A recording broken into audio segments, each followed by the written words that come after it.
तो क्या आप एक 3D शोल्डर बिल्ड करना चाहते हैं? आप चाहते हैं कि आपके फिजिक में आपका शोल्डर बहुत ज़्यादा अच्छा दिखे और आपका मसल अच्छा खासा बिल्ड हो आपके शोल्डर एरिया में, तो ये वीडियो आपके लिए है, क्योंकि आज के वीडियो में डिस्कस करने वाले हैं कि आप अपना शोल्डर कैसे ग्रो कर सकते हैं। तो इस वीडियो को लास्ट तक देखना, क्योंकि इस वीडियो में मैं अपना खुद का भी पर्सनल जो रूटीन है, वर्कआउट है, जो मैं शोल्डर के डे को परफॉर्म करता हूँ, उसको मैं शेयर करने वाला हूँ। तो वीडियो को चालू करते हैं।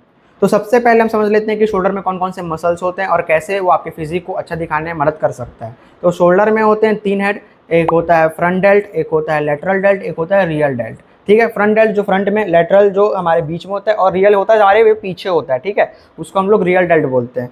अब जब आपको एक अच्छा सा शोल्डर चाहिए तो आपको तीनों में अच्छे से ध्यान देना पड़ता है। अब रियल डेल्ट और जो ये लेटरल हेड होता है, बाकी जितने भी हेड को मिला के देखो ना, तो एक अच्छा सा राउंड सा शेप आता है हमारे शोल्डर में, एक 3D लुक होता है। ठीक है, उसके बाद ही हमारा शोल्डर अच्छा खासा दिखता है। अब इसके फायदे क्या है?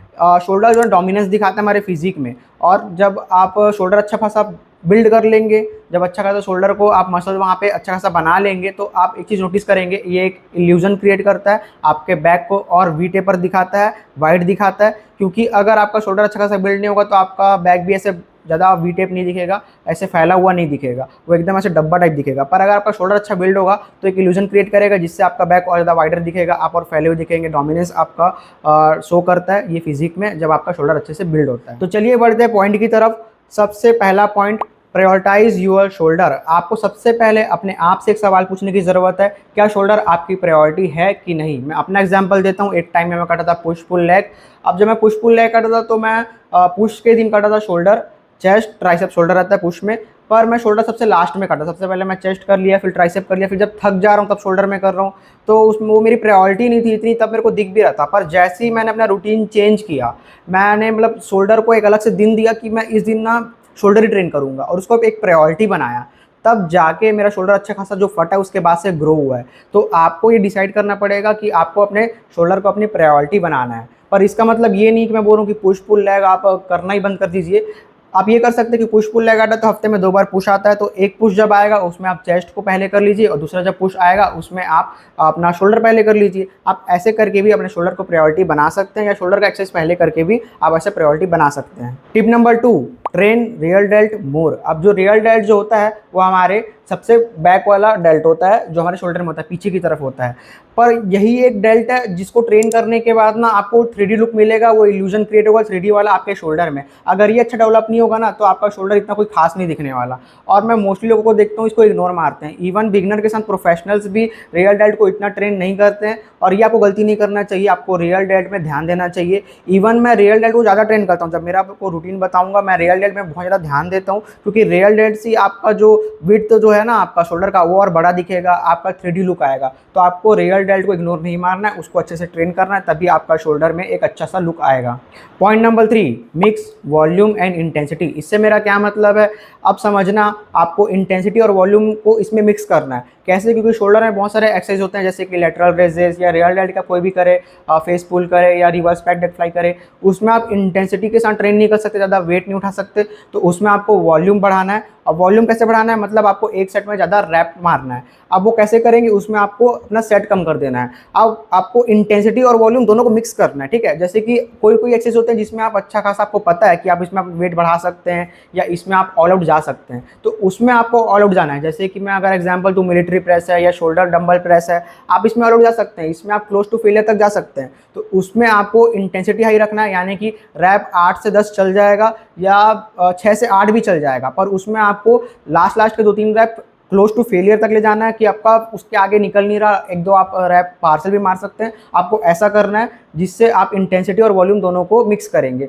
अब दोनों को मिक्स करने में मैं ये बोल रहा हूँ कि आप जब 3 रैप मारते हैं ना 10-10-10 के, उसमें इतना इंपैक्ट नहीं आएगा। जब आप 2 सेट मारेंगे 15-15 के, एकदम स्मार्ट प्ले करना है कि शोल्डर में किसमें हमको मतलब इंटेंसिटी स्ट्रेंथ करना है, किसमें हमको वॉल्यूम बढ़ाना है। तो आपको इसको स्मार्टली देखना है कि मैं कैसे नए नए टैक्टिक्स लगा सकता हूँ, कैसे किसमें इंटेंसिटी बढ़ा सकता हूँ, किसमें वॉल्यूम बढ़ा सकता हूँ, जिससे मेरा शोल्डर और अच्छे से ग्रो हो। Tip number 4, train close to failure. अब जैसे कि पिछले पॉइंट से इसमें हम लोग कंटिन्यू करते हैं।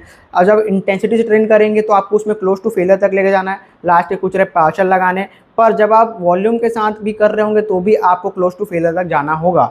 आप ऐसा वेट चूज करिए जिसमें आपका वॉल्यूम हाई हो। अगर आप 10 कर रहे हैं तो चलिए उसमें 15 रैप निकाल रहे हैं, 20 रैप निकाल रहे हैं, पर जो लास्ट के जो 2-3 रैप हो गए ना, वो भी आपका मुश्किल से जाना चाहिए। उसमें भी आपको फेलियर अचीव करना है, क्योंकि जब तक आपको वो मसल को इतना टेंशन नहीं मिलेगा, इतना स्ट्रेस नहीं मिलेगा, तब तक उसको वो सिग्नल नहीं जाएगा, वो स्टिमुलस नहीं जाएगा कि इसको ग्रो होना है करके। ठीक है, तो आपको वो एक स्टिमुलस, वो स्ट्रेस अपने मसल्स को देना होगा। वो कैसे होगा? क्लोज टू फेलियर तक ट्रेन करेंगे नहीं तब तक वो ढंग से वैसा हो नहीं पाएगा। तो आपको जब भी ट्रेन करना है, क्लोज टू फेलियर तक ट्रेन करना है। मैं ये नहीं बोलूँगा इसके चक्कर में अपना फॉर्म बिगाड़ दीजिए। क्लोज टू फेलियर में जब आप 5 रैप निकाले तो उसमें भी ऐसा है कि आपका कंट्रोल्ड हो, मतलब आप पूरा नहीं लेके जा रहे हैं, बस वो रैप को हाफ परफॉर्म कर रहे हैं, पर वो कंट्रोल्ड है। ऐसा नहीं कि ऐसे हाथ हिला रहे हैं, ये नहीं करना है आपको। आपका जो फॉर्म हो उसमें भी ध्यान देना है, क्लोज टू फेलियर तक जाना है, जिससे आपके मसल को स्टिमुलस मिले, उससे वो स्ट्रेस मिलेगा, उसी से आपका ये अच्छा खासा बिल्ड होगा। अब यही 4 जो पॉइंट है, मैं यही 4 पॉइंट अपना फॉलो किया हूँ खुद, और इसके बाद जो मेरा शोल्डर ग्रो हुआ है, अब मैं गारंटी देता हूँ अगर आप ये 4 पॉइंट अच्छे से फॉलो करेंगे तो आपका भी शोल्डर अच्छा खासा ग्रो हो जाएगा।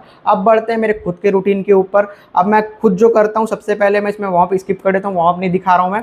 वार्म अप आप अपने से कर सकते हैं, मैं अलग से उसका वीडियो डाला हूँ पहले वार्म अप और कूल डाउन का, वो मैं टैग कर दूंगा, आप वहाँ जाके देख सकते हैं कि वार्म अप कूल डाउन कैसे करते हैं। और 1-2 स्पेसिफिक आप शोल्डर से रिलेटेड भी वार्म अप एक्स्ट्रा जोड़ सकते हैं उसमें। ठीक है, तो सबसे पहले मैं करता हूँ मिलिट्री प्रेस। ठीक है, मिलिट्री प्रेस सबसे पहले मैं क्यों करता हूँ? क्योंकि उसमें मेरे को पता है कि मेरा लेवल क्या है, उसमें मैं इंटेंसिटी में अच्छा परफॉर्म कर सकता हूँ, उसमें मैं हाई वेट ले सकता हूँ। अगर मैं उसको लास्ट में करूँगा तब तक थक जाऊँगा, फिर वो इंटेंसिटी से कर नहीं पाऊँगा। तो जो वेट सबसे ज़्यादा मैं मार सकता हूँ उसको सबसे पहले करता हूँ, और आपको भी वही करना है। तो मिलिट्री प्रेस का मैं करता हूँ कम से कम 3 सेट, और उसमें वार्म सेट भी होता है। वार्म सेट के अलावा 3 सेट करता हूँ, और तीनों सेट मेरा क्लोज टू फेलियर तक जाता है। वेट नॉर्मली सेम रहता है, कभी कभार थोड़ा कम बढ़ा लेता हूँ मैं, पर मेरे लगभग 5 से 6 रैप जाते हैं, या कभी कभी 3 या 4 रैप ही जाते हैं। मैं ऐसा ही लेता हूँ वेट जिसमें मेरा 4 से 6 के बीच में ही रैप है। ठीक है, वो सबसे पहले मैं वही एक्सरसाइज करता हूँ जिसमें इंटेंसिटी मेरा हाई हो। अगर इसका अल्टरनेटिव जानना है तो वो है आपका डंबल शोल्डर प्रेस। इसके अलावा आप इसका डंबल शोल्डर प्रेस कर सकते हैं। आपको उसमें भी वही फॉर्मूला अप्लाई करना है कि थोड़ा सा ज़्यादा वेट लीजिए, पर इतना वेट जिसमें आप 5-6 रैप अच्छे फॉर्म से निकाल सके। ऐसा नहीं कि फॉर्म बिगड़ जा रहा है, वैसा वेट लीजिए। और उसके बाद मैं करता हूँ लेटरल रेजेस। देखिए, जब मैं मिलिट्री प्रेस किया तो आ गया फ्रंट डेल्ट। लेटरल डेल्ट के लिए मैं सिर्फ लेटरल रेजेस करता हूँ, उसके अलावा कोई एक्सरसाइज नहीं करता, क्योंकि मेरे को लगता है कि बहुत सारे एक्सरसाइज की ज़रूरत होती है।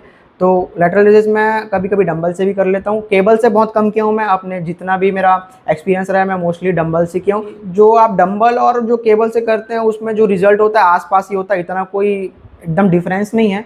बस ये है कि आपको अच्छा कहाँ फील हो रहा है। अगर आपको डंबल में अच्छा फील हो रहा है डंबल से करिए, आपको केबल में अच्छा फील हो रहा है केबल से करिए, और उसका जो रिजल्ट आएगा आसपास ही आएगा। मोस्टली मैं डंबल से करता हूँ कि मेरे को और कंट्रोल ज़्यादा अच्छा लगता है। केबल भी ठीक है, वो भी कर लेता हूँ कभी कभी, पर उसका अल्टरनेटिव आपको बता रहा हूँ कि आप अगर आप डंबल से नहीं कर सकते केबल से कर सकते हैं, और अगर केबल नहीं है आपके पास अवेलेबल तो आप डंबल से भी कर सकते हैं। तो ये 2 है आपके लेटरल हेड के लिए। अब देखना मेरा मैं जैसे रूटीन में बताया, मैं मोस्टली 4 एक्सरसाइज करता हूँ शोल्डर के लिए, क्योंकि मैं इंटेंसिटी में फोकस करता हूँ। मैं फोकस करता हूँ क्लोज टू फेलियर तक जाने के लिए। तो मैं इसमें बिलीव नहीं करता कि आपको हर एक मसल के लिए एकदम 20-20, 30-30 सेट करना है पर वीक, या एकदम ज़्यादा एक्सरसाइज करनी है 10-15। 4 एक्सरसाइज और 8 to 15 सेट्स बहुत होते हैं पर मसल्स के लिए। ठीक है, तो फ्रंट डेल्ट के लिए हमने किया मिलिट्री प्रेस बहुत है, या शोल्डर प्रेस का अल्टरनेटिव। क्योंकि आपका फ्रंट डेल्ट जो होता है, जब आप कोई भी चेस्ट की एक्सरसाइज करते हैं, जैसे इंक्लाइन कर रहे हैं या बहुत सारी चेस्ट की एक्सरसाइज में फ्लाइज करते हैं, तो आपका फ्रंट डेल्ट है ना थोड़ा सा इन्वॉल्व हो जाता है, थोड़ा बहुत उसमें ट्रेन हो जाता है। तो आपको अलग से एकदम ज़्यादा उसमें सेट लेने की ज़रूरत नहीं फ्रंट के लिए। फ्रंट अगर आप एक ही एक्सरसाइज करेंगे तो भी बहुत है। लेटरल मैंने ओवर द ईयर बहुत ज़्यादा बिल्ड कर दिया है, मेरे को पता है मेरा लेटरल हेड सही है, इसलिए मैं उसको ओवर ट्रेन नहीं करता। एक एक्सरसाइज मेरे को बहुत बढ़िया लगता है, लेटरल रेजिस मैं सिर्फ वही करता हूँ। पर रियल डेल्ट के लिए मैं 2 एक्सरसाइज करता हूँ, एक है bent over real dealt fly, और एक है फेस पुल। ठीक है, ये दोनों एक्सरसाइज मैं करता हूँ रियल डेल्ट के लिए। अब बेंट ओवर फ्लाइज में ना मेरे को बहुत ज़्यादा अपना ना रियल डेल्ट में बहुत ज़्यादा एंगेजमेंट फील होता है। अब इसमें मैं कंपेरेटिवली थोड़ा सा लो वेट लेता हूँ, क्योंकि इसमें मेरे को थोड़ा कंट्रोल में मारना होता है, और उसमें मैं क्लोज टू फेलियर तक जाता हूँ।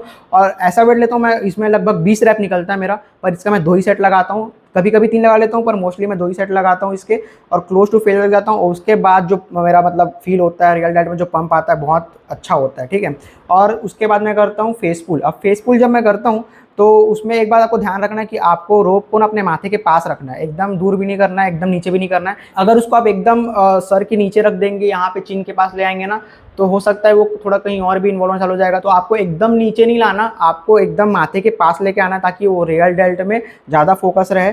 थोड़ा बहुत देखो, हर किसी में कोई भी एक्सरसाइज करो थोड़ा बहुत दूसरा मसल भी इन्वॉल्व होता है, पर आपको कोशिश करनी कि जितना कम दूसरा मसल इन्वॉल्व आप कर सके। आपको माइंड मसल कनेक्शन फील करना है अपने रियल डेल्ट में फेसफुल करते हुए, और अपने माथे के पास लाना, ये होता है एक सही फॉर्म। तो उसको आपको कंट्रोल ट्रैप निकालना हो साथ में। तो ये मेरा खुद का पर्सनल रूटीन है जो मैं फॉलो करता हूँ शोल्डर डे के दिन। यही 4 एक्सरसाइज सेम बहुत टाइम से, बहुत महीने से कर रहा हूँ मैं, और यही 4 रूल जो मैं आपको बताया वही फॉलो कर रहा हूँ, और मेरा शोल्डर यहाँ से यहाँ तक पहुँच गया है। तो इसीलिए मैं आपको बोल रहा हूँ कि आप चाहे तो ये रूटीन भी फॉलो कर सकते हैं और ये मेरे टिप्स भी फॉलो कर सकते हैं।